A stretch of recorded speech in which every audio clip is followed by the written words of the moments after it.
Tonight, summer flooding. The deluge left North London streets underwater, forcing people from their homes. Everything was flooded, all the cars were flooded, and the children were excited and scared at the same time. So yeah, it was traumatic. Also ahead, getting down and dirty near the Thames as work begins to clear up the infamous Wet White Island. The Eagles are stranded. A day after winning another UEFA trophy, UEFA refused Crystal Palace's appeal for reinstatement to the Europa League. And they found love on the line. The tube workers still clocking on together 4 decades later. Good evening. Dozens of homes had to be evacuated this morning after a burst water main turned some streets in Islington into mini rivers. 10 fire engines and around 70 firefighters scrambled to cordon off the area, with people told to avoid driving through floodwater. There are warnings the disruption could continue all week. As our correspondent Simon Harris reports, some residents will be affected for a lot longer. Canonbury Street in Islington on Sunday night was anything but quiet. People were alerted by the noise of a fast-flowing stream and found their road under a foot of water.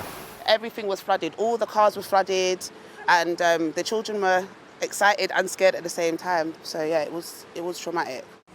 At the bottom of the street, the water from the burst main poured along Essex Road, following the path of least resistance. At Cedar Court, the torrent turned into a waterfall and flooded basement flats. Another block was also swamped.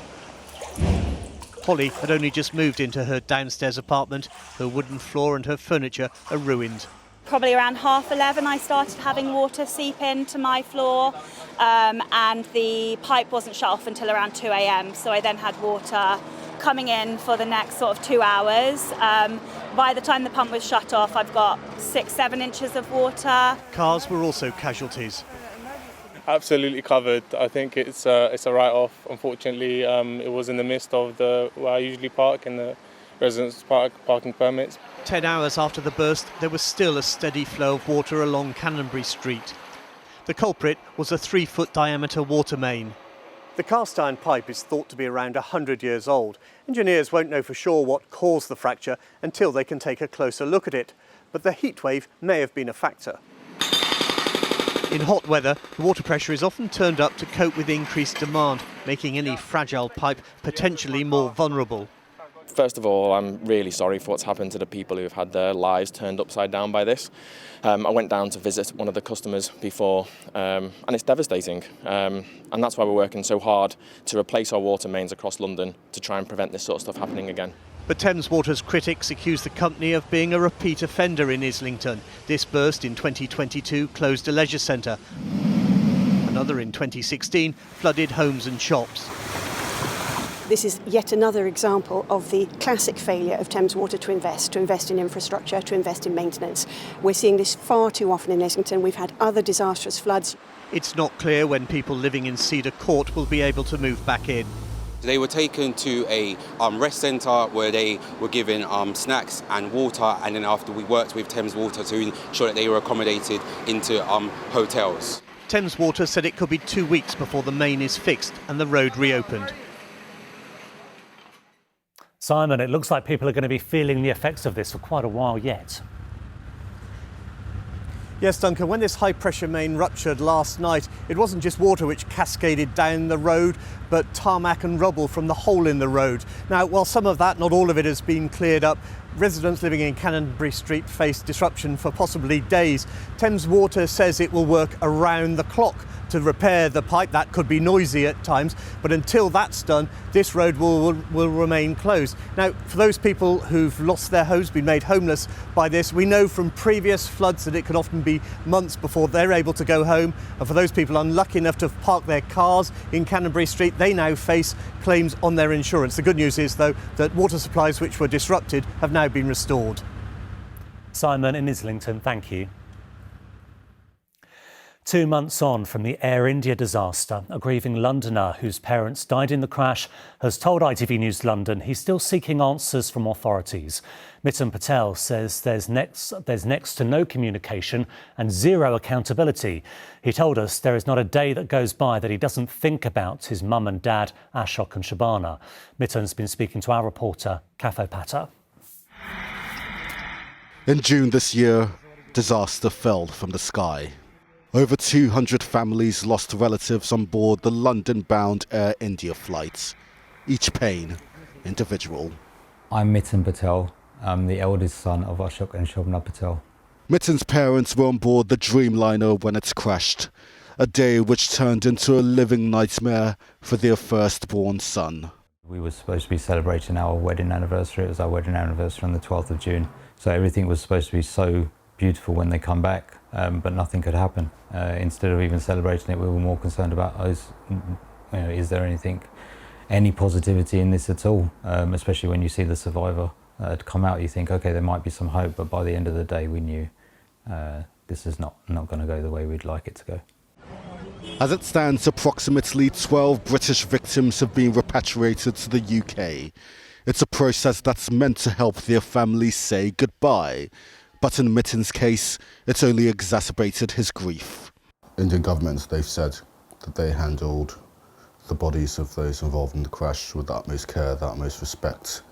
Has that been your experience? Unfortunately, not as straightforward as we would like to have hoped. When Mum and Dad were repatriated here, Dr. Fiona Wilcox and her team, I have to be very thankful to them that they opened that re-identification process, because if it wasn't for them and my police liaison, Martin Roberts, we wouldn't have found out that Mum's remains contained additional further remains of unknown individuals, and that was very shocking.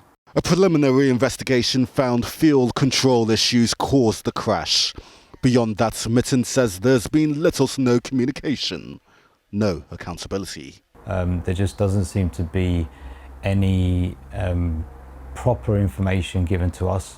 So the other thing is that the black box itself, the information that they've received from that black box, they have the initial conversation between the pilots, which is, why did you cut off? The other one saying, I did not.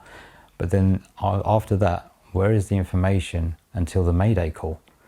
There's a gap in between. Where's that information? Why is that not being disclosed? These are all questions that we have as well.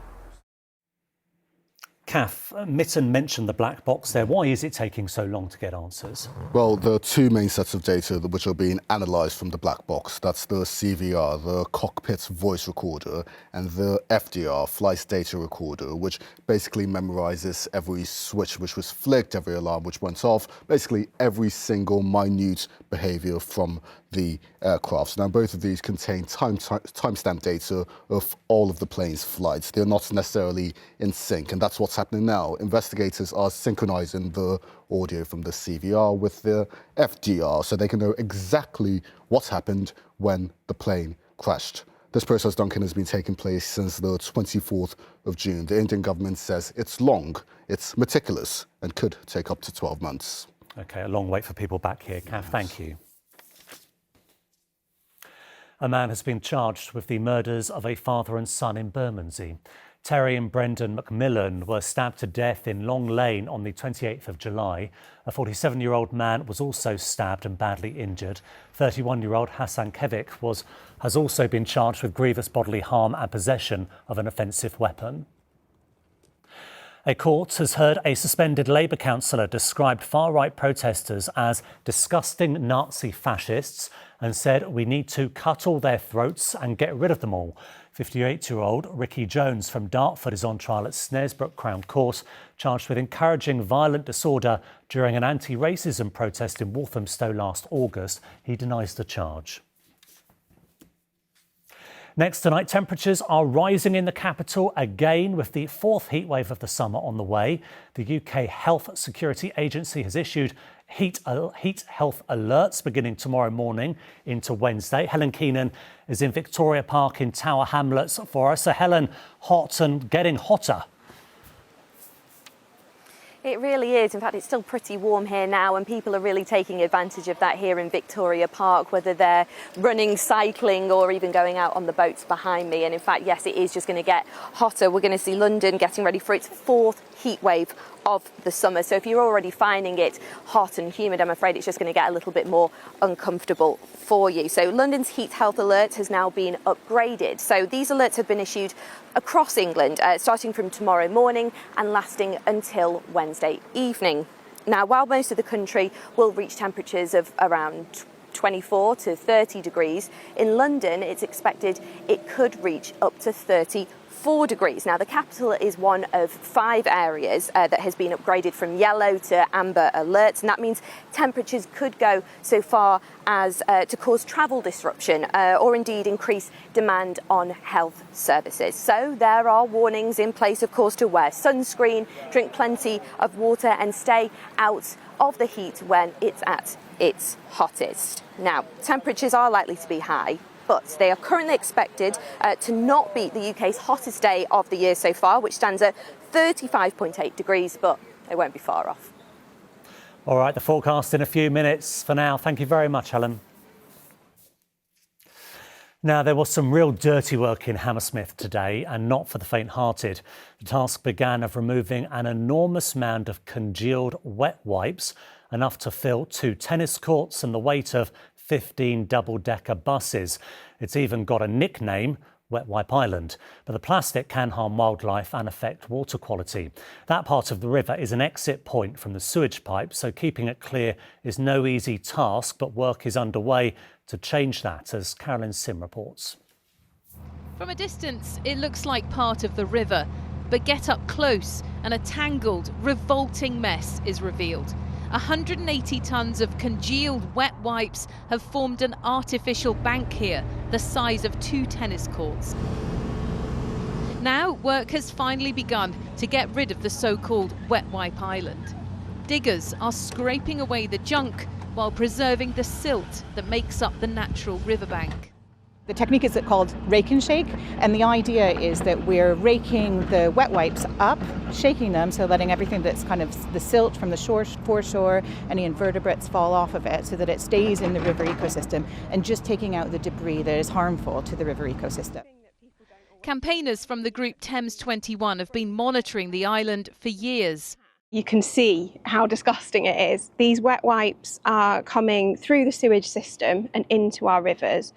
It's because of their research that the work has finally started. The really impressive thing is the effort of those citizen science volunteers who've tracked this issue in such detail, coming and counting and collecting these wet wipes over a number of years. What is really unbelievable is that for the past 8 years, campaigners have been removing these baby wipes with their bare hands, and they've collected 140,000 of them since the start of their campaign.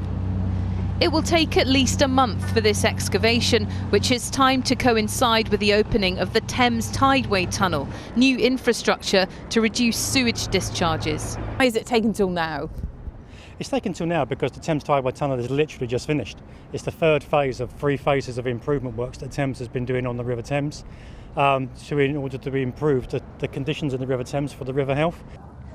A new ban on wet wipes containing plastic is due to become law, but the government hasn't confirmed when.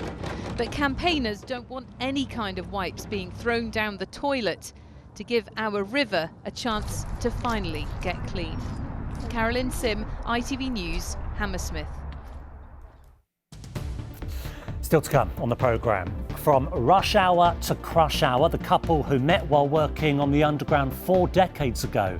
And meet the world champion at blind tennis, hoping to get greater recognition for his sport.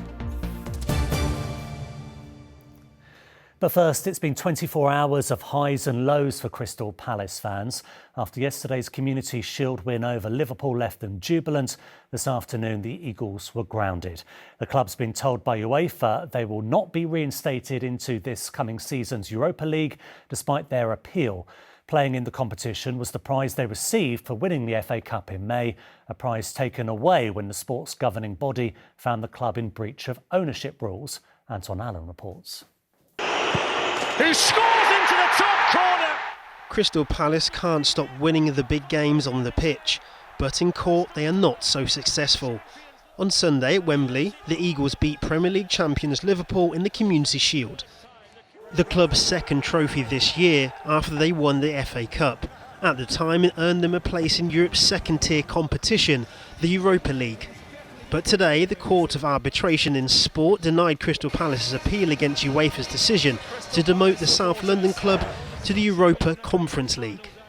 The celebratory mood at Selhurst Park dampened by the news. I'm gutted. We won it. We won it fair and square, didn't we? We're gutted for the club. It's terrible.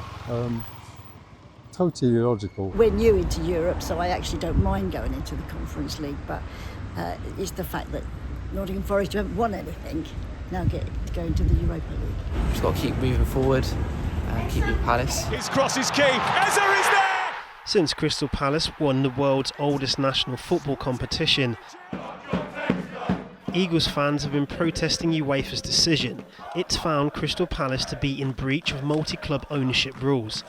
John Textor's Eagle Football Group owned a 43% stake in Palace and 77% of Lyon at the time, with both clubs having qualified for the Europa League.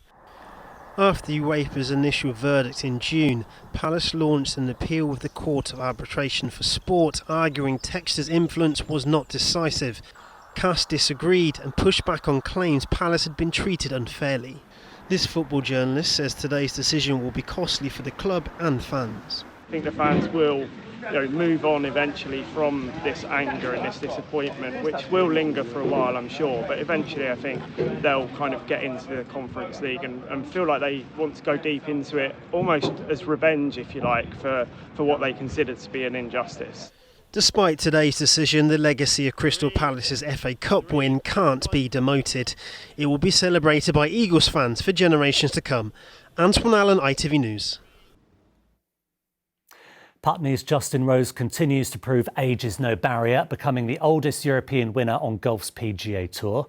The 45-year-old needed a playoff to secure the St Jude Championship in Memphis and prize money worth nearly $4 million.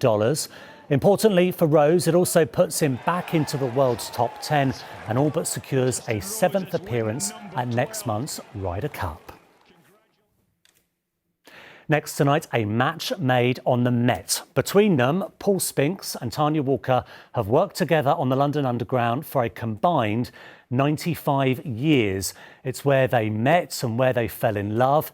And all these years on, it's a journey of romance like no other. And they join me now. Welcome to you both. First things first, did you come in on the Metropolitan line? Yes. Yes, we did. When you ride the tube, do you judge other drivers? Do you sit there and you don't think, we could have accelerated way a bit quicker then? No. Well, a lot of it's automatic now as well. So, we only drive sort of north of Wembley Park, really. So, OK, that explains it to me. Let's talk about your romance. Tanya, take me back. How did it happen? How did you meet? OK, well, I joined London Transport in 1980 and we met late 1980. I was Paul's guard for a shift and he was my driver for a week. And as soon as we met, there was this spark. It was unbelievable. And we just chatted, laughed, joked. It was wonderful. And we tried to work together as much as possible, simply just to be friends and enjoy each other's company. And it just grew from there. 3.5 years later, we decided we'd take the plunge. Yeah. Frightened a little bit that maybe it might spoil our friendship. Yes. But it didn't actually. Yeah. It was wonderful, and it's been like that ever since. It's been great. So were you always trying to fix the rotors to be on together? We did change over. We had similar shifts anyway, so it was quite easy. But yeah, we did enjoy working together, and yeah, it was amazing, really. I mean, the years have just flown by. And we're still best mates, aren't we? Oh, without a doubt. What's it like being a couple and working together? Well, when we're driving trains, we're on separate trains, so we're not really. But it's an extension of home life, really. We're having, our rest breaks and all that. We're together, and it's fun. Yeah, it's wonderful. We never stop finding things to talk about. It's really strange. Yeah. It's great, honestly. Can you blow each other kisses as you're trains go past each other. Kisses to me. I do, much to Paul's embarrassment, if he's got someone with him, yes. You don't reciprocate? I feel silly doing that. I wave. I mean, this is a real family affair, isn't it, Paul? Because your mum was the first woman guard in the underground? Yes, after World War I, yes, she was, yeah. What was that like for her? It was fun. She enjoyed it, yeah, because she had been on the job previously, and then she left the job when she had both me and my brother to raise us. And then when I joined in 1975, she heard me talking about it. She said, I'm going to go back. And it happened that was when women were allowed, because they weren't allowed to take those jobs initially, but then they were. And, she enjoyed it, yeah. And in fact, my mother knew you before me. Yes, she did, yeah. That's quite nice. That Paul's mum was one of the trailblazers for you in a way. Yes, yes, she was, bless her, yes. How has it changed over the years, particularly in terms of passengers? How have passengers changed over the decades? That's interesting. That's a strange one. Yeah. Are they messier? Politer, yes, ruder? there is a lot more litter, yeah. Sometimes they can be a bit more impatient than they used to be. People back in the 70s, I don't know, they were prepared, they knew how to get to places, and they didn't damage trains like people do now. We get a lot of bad behaviour. But, yeah, we do get a lot of bad behaviour. Most people are the same. Yeah, exactly. We do get exactly. that, yeah. People seem to think they can do whatever they want to these days. Sometimes, but the majority are wonderful. Yeah, the majority are really, really nice. Yeah, though. it's just a few bad apples. You get that everywhere, don't you now? What is it about the Metropolitan line? Oh, it's beautiful. Go on, why? It's just so lovely. There's farms and fields and trees and space. It's beautiful in summer. It's more open, isn't it? It is. It's much more open. Yeah. There's a lot of countryside. We go all the way up Amersham and Chesham and Watford. It's beautiful. It really is lovely. Would you ever swap to one of the deep lines? Not now. No. Not unless I was forced to. Yeah. No, it's just you get used to. Once you're used to open section, to go back to deep level tube, it wouldn't be easy. But you used to have to do it if we had to. But no, I love the Metropolitan line. Do you think it has a personality? Someone once said that all the different lines have different personalities. Yes. Probably do. Yes, definitely. The people are absolutely wonderful. It's more of a family. Lovely to hear. Paul and Tanya, I hope you're going for many more years to come. Thank you so much. Thank you very much indeed. Let's have a look at the weather now. Here's Charlie Powell.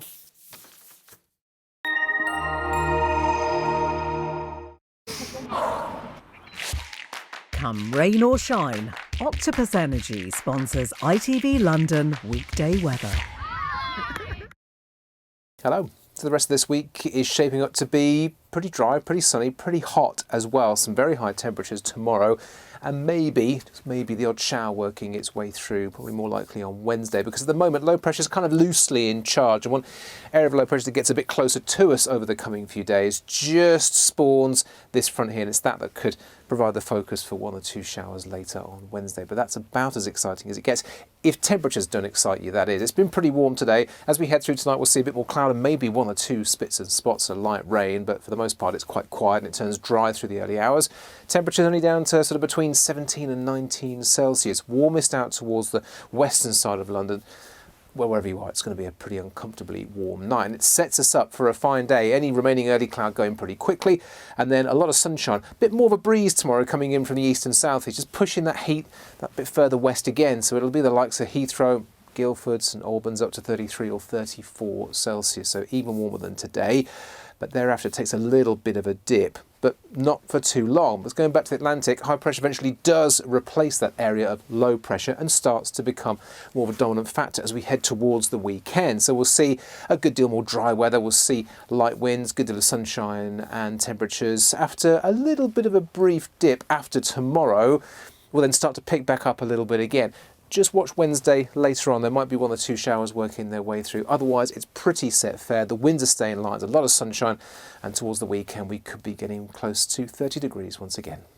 Octopus Energy sponsors ITV London weekday weather. Finally, he's a 7-time national champion, a European and world champion, but most won't have heard of Naki Rizvi. The 34-year-old plays blind tennis, a sport even he didn't know existed until a decade ago. Now the world #1 is on a mission to not only raise awareness, but also elevate the sport into the Paralympics. Here's Rags Martel. Ready? Yeah. Wimbledon's on-scene tennis. Playing blind, using sound rather than vision. And the world #1 in this category is Londoner Naki Rizvi. Naki, congratulations, another final, another win. How does it feel to win at Wimbledon? It feels amazing. Always an honour to come and play and to win. You know, I've done it 3 years in a row now, and I hope long may that continue. We're at the Play Your Way to Wimbledon national finals. But the visually impaired matches are not played anywhere near centre court. Instead, at the All England Club's indoor facility. And as sound is vital to the players, spectators have to whisper during play. One of the main issues with blind and visually impaired tennis is exposure. This is a Wimbledon final, effectively, and hardly anyone knows about it, and hardly anyone is watching. We're at Wimbledon, but a month after the championships. That's right. How important would it be to have blind, visually impaired tennis actually in the championships, part of the tournament? It would be a dream come true, absolutely a dream come true, and I'd love to play in front of crowds. I'd love to play as part of the main championship, just like wheelchair tennis now, and just the exposure that this would give blind tennis would just be incredible. Our real problem is that because of the not enough exposure, we aren't getting young players coming through. You know, the average player at the minute, certainly in the B1 category, which is the totally blind category, you're talking somewhere around about 43, 44. We need parents that believe in their children, their blind children, that they can do. Tracy Compton from Sutton won the ladies' B1 tournament, celebrating with her guide dog Sandy. I actually can't quite believe it. I'm quite speechless at the moment, which is unusual for me. But I think the main thing to change is better conditions for us when we go to tournaments. So, Naki, we're going to talk about the rules of B1 blind, visually impaired tennis. That's right. Let's talk about the ball first. So the ball is a sponge ball. Obviously, the most important thing is it has a sound to it, because when you can't see the ball, you need to listen to it with your ear. As a totally blind player, you get up to 3 bounces. The other difference is a smaller court and these tactile lines. When you can't see the court and you can't see the lines, you use your sense of touch to help you orientate yourself. And then our B1 men's The other huge difference, prize money. Naki Rizvi. Naki received just £150 in vouchers to be spent at the club shop. Grace Martel, ITV News. Congratulations. Wimbledon. Right, that is it for now. The evening news is next with Mary. From all of us on the London team, thank you for watching. Have a lovely evening.